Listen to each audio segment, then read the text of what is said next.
बिटिया है जे विदाई में 200 रुपया दे रही बबली बबला को। भगवान मेरी बहन को सुखी राखे रे मैया। ओ लली तुम ना तीरो मैया इन पे तुम्हारे मूडम पीरो लगे फिर कोई दवाई नहीं लेके आई है। लली जुकाम के माए मेरी नाक टपकन लगी। अम्मा ओ मोड़ी चुप रहो। लली तू अपने सासुर में जाते है तू ऐसो करिए अपनी सासू की चप्पलें चुराए के हमें दे दिए। हाँ सासू की चप्पलें चुराए सास जो नहीं कहे कौन थे आई चोटरिया। लली जब हमारी पास होती तब अपनी बिटिया को हम चिड़िया ले देते रे। अम्मा मैं तो सत्याव करे जब हम पास हो जाते तब तुम हमें चच्चर जोड़ी सूट बनवाए दे करती थी। अरे लली का बताएं बेदिन याद आते बिटिया जब तेरी अम्मा फैल होती तो हमें पलट डाले बाय दे जाते। नानी की आदत खराब होती अम्मा हमारी तो सही हमें तो सत्य आई है। तेरी अम्मा को रोए को सहूर ना है रोए रोए के मेरे पेट में गैस बनन लगी रे। अम्मा ओ लली ये तुमने कुछ के रुपया करे थे बे रुपया थे हम अपने लिए धोती ले आए। ए मोड़ी तू अब धोती ले आई हम बीड़ी काय ते लेंगे। अम्मा तुम बीड़ी बंद कर दे पी अब दद्दा नहीं ले आओ करे हम आते तब ले आते हाल। मेरी बिटिया मोए छोड़ के जाई रही रे। ललित अम्मा को गलो फटे बांसो निकलतो है। अब ना रो अम्मा चुप रहो। अम्मा कोई ना चुपाई है तुम्हें। बिटिया ते अम्मा सवेरे रो करे ते सुते करे करे ना रो करियो अम्मा सबकी बिटियां जाती हैं। ललित अम्मा को पेट बड़बड़ातो है। लली हम रोते हैं जैसे हंसते हैं।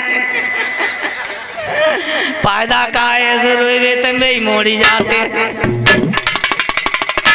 इधर रुक्मिणी थाल सजाए हैं और पूजा करने के लिए चली है। तो क्या हुआ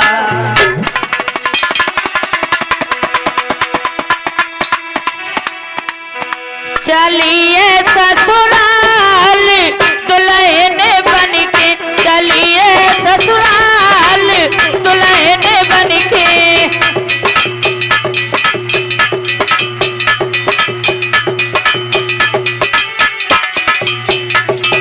बोलिए रुक्मिणी मैया। रक्षा बंधन पे भैये बैठाइए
इधर श्री सुखदेव जी बोले हे राजन परीक्षित अब रुक्मिणी को जल्दी पड़ी है कि हम कितनी जल्दी कन्हैया के पास में पहुंचे। तो अपनी मैया को धीरज बनाती है माँ मैं जा रही है अभी आए।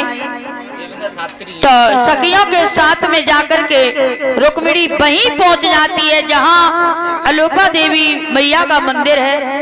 उसी के पास हमें। और ये अंतिम दिन व्यास गद्दी पर हम दोनों लोगों को ये दान दे रहे हैं। इसी गांव गोपियापुर से ये दान है। श्री कुलदीप सनौव भारत सिंह, अलकेश सनौव भारत सिंह, ये दोनों भाई हैं। भारत सिंह भैया के बेटा हैं, जो विदाई के रूप में चलते समय 51 रुपया बबली और रविंद्र को दे रहे हैं। इसी गांव गोपियापुर से।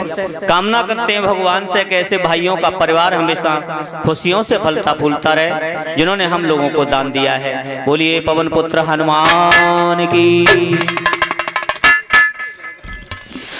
इधर कन्हैया इंतजार कर रहे हैं कि रुक्मिणी अभी तक नहीं आई। तब तक रुक्मिणी वहां पहुंच जाती है और कन्हैया देख रहे हैं कि हमने तो रुक्मिणी को बुलाया था, लेकिन जो रमा दूर चली आ रही है, जो सब एक सी लग रही है, हमारी तो पहचान में उन्हें आई। तब तक रुक्मिणी सखियां को पूछने लगी के बहन जो सामने वाली किनकी सेना है? बे सामने वाली तो पेड़ के हाँ, हाँ। ये भूसरवा की सेना है। और जवाली जे जालिमा जे ठाड़े हैं। हाँ, ये दंत वक्र की सेना है। और इते वाली से मालूम ससपाल जी की सेना। छुपा रहो करो ससपाल जी जाकर। कल आना है तो कल भी तो हमें नाव नहीं अच्छो लगा था। काहे ना कौन सो खराब हो बिना नाव मत ले करो ऐसे ना कुछ। चुप रहो। इधर रुक्मिणी सखियों से पूछने लगी है और वो ही हाथ उठाया है जिसमें कंकन बना है। कंकन बना है सोई कन्हैया समझ गए कि जेई हमारी धनसिरी। रुक्मिणी आगे पहुंची, रथ खड़ा है तो रुक्मिणी रथ के पास में खड़ी हो गई।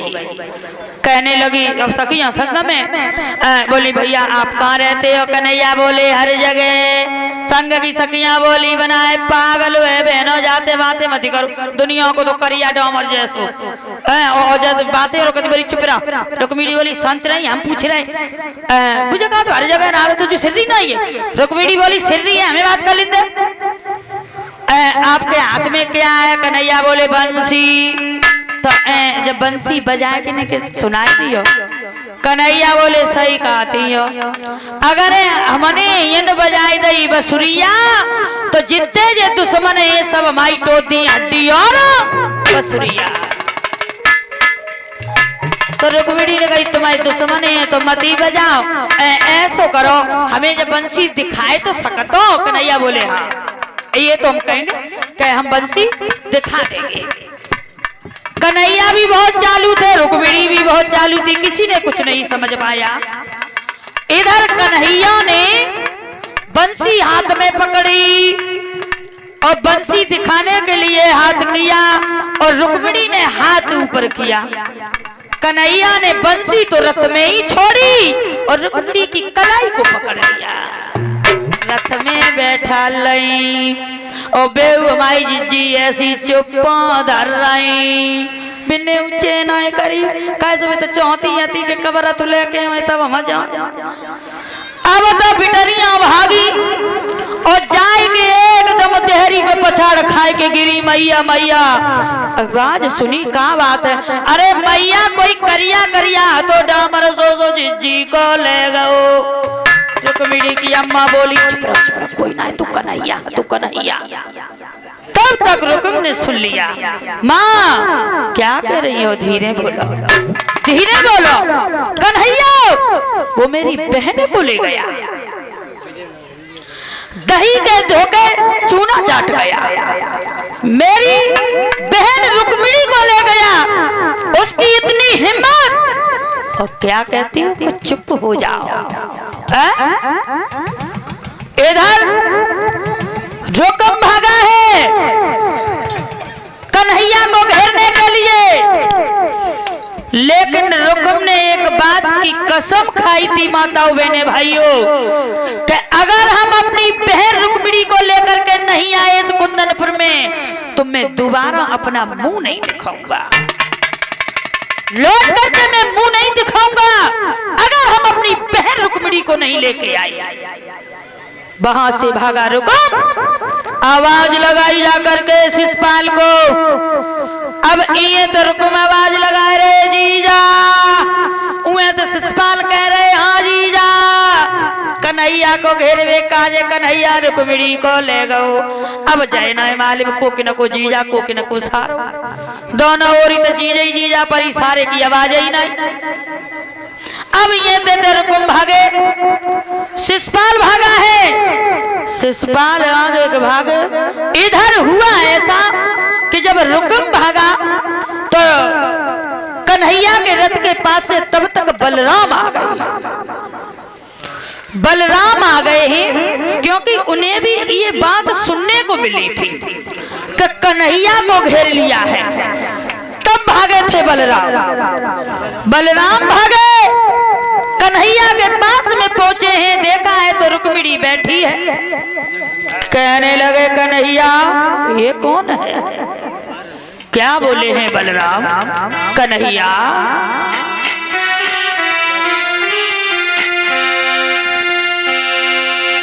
कहाँ से ले आए के मोहन सुगर नारी अलवेली, कहाँ से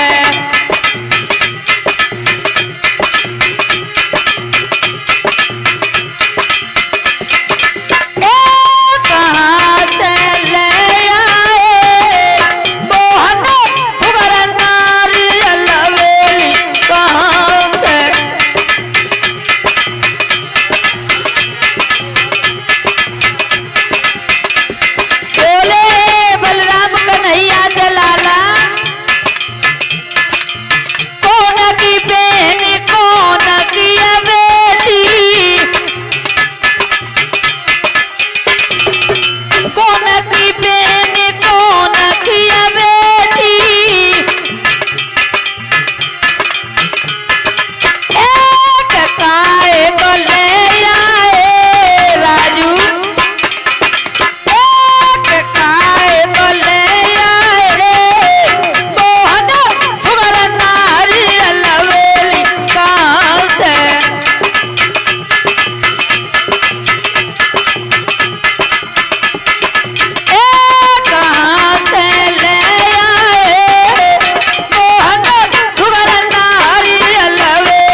मोसे करी ले